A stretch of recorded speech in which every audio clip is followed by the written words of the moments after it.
Okay, just today on October 24th, the Social Security Administration dropped the cost of living adjustments that will begin in January of 2026.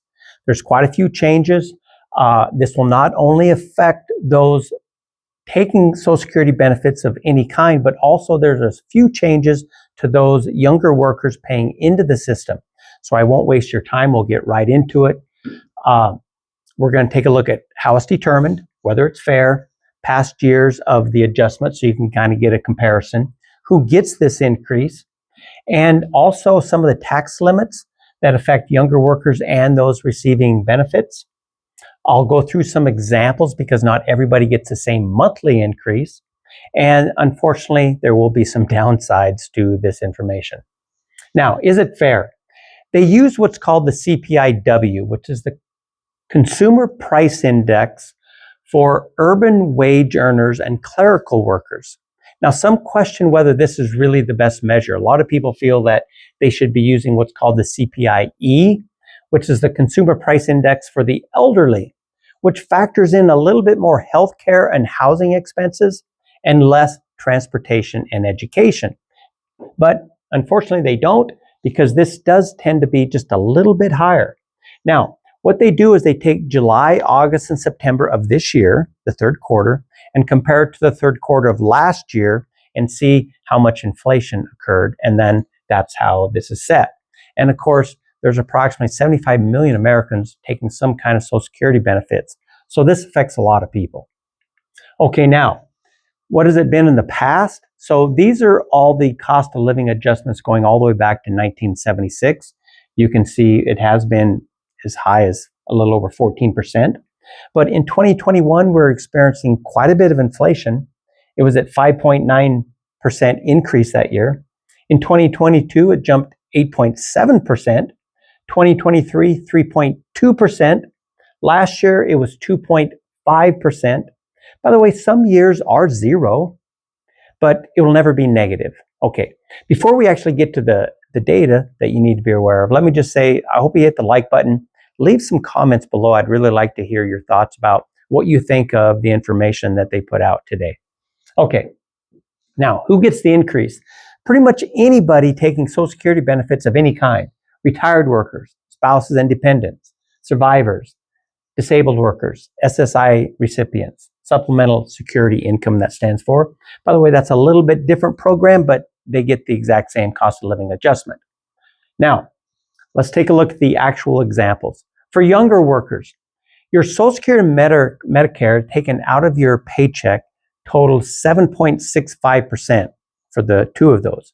Now, that does not change. The Social Security portion of that is 6.2%. And last year, they would apply that tax to the first $176,100 of earned income that you made. In 2026, that will jump up to that threshold, $184,500, okay, on the 6.2% Social Security deduction. Now, the Medicare portion is also 1.45%. That remains the same, but that's applied to all of your earned income. Okay, that does not have a cap where it ends. And then in addition to that 1.45%, any single worker making over $200,000 or married filing jointly making over $250,000 gets an extra 0.9% tax on top of that for Medicare. Now, how much can a retiree make in retirement before they start losing some of their Social Security? Well, in 2025, they could make up to $23,400. If they went over that threshold, this is for retired people that are under full retirement age, they would lose $1 for every $2 in benefits. Now, in this year, that goes up to $24,480. If they make over that, they lose $1 withheld for every $2 above the limit. Now, the year you reach full retirement age, which for those born 1960 or later, that's 67 years old. But in the year you're going to reach full retirement age, you can make up to $65,160 next year or $5,180 a month.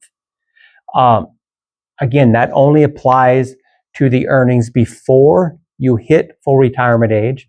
In that case, in that year, you'd lose $1 for every 3 above the limit. However, beginning in the month you actually hit full retirement age, there are no limits about how much you can earn. Okay. Now, the COLA increase. As I said, it's going to jump 2.8% in January of 2026.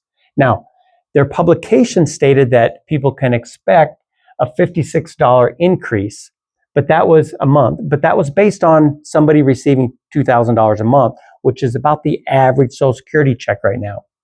But it depends what you're going to see. If somebody currently was getting $1,500 a month, they're going to get $1,542 next year, or a $42 increase. $2,500 a month currently, they would get $2,570 or $70 a month increase. Let's say somebody was making $3,500, they would get $3,598 or a $98 increase. So of course, that's the way percentages work.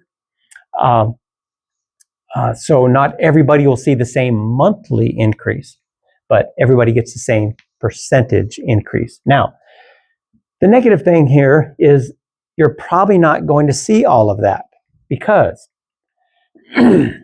if you are covered by Medicare and your Part B premiums are withdrawn from your Social Security payments, then you're also going to need to account for the increase in Medicare premiums. That's also coming in 2026, but those numbers have not been released yet. Okay, they are normally released sometime in October, so we'll see when they come out. But the Medicare premiums are projected to increase by $21.50 per month. By the way, that's an 11.6% jump. Now, so if those are being withheld from your Social Security check, you will not see, of course, that full cost of living adjustment, because the Medicare premiums for Part B are also going up, which will be, of course, subtracted from the check. So that's kind of a downside to this, is that, you know, those premiums, the percent increase is quite a bit more than the cost of living adjustment. Okay, so I hope this has been helpful, going over all the actual information you should be aware of. Thank you for watching. Please hit the like button, and I'll see you next time.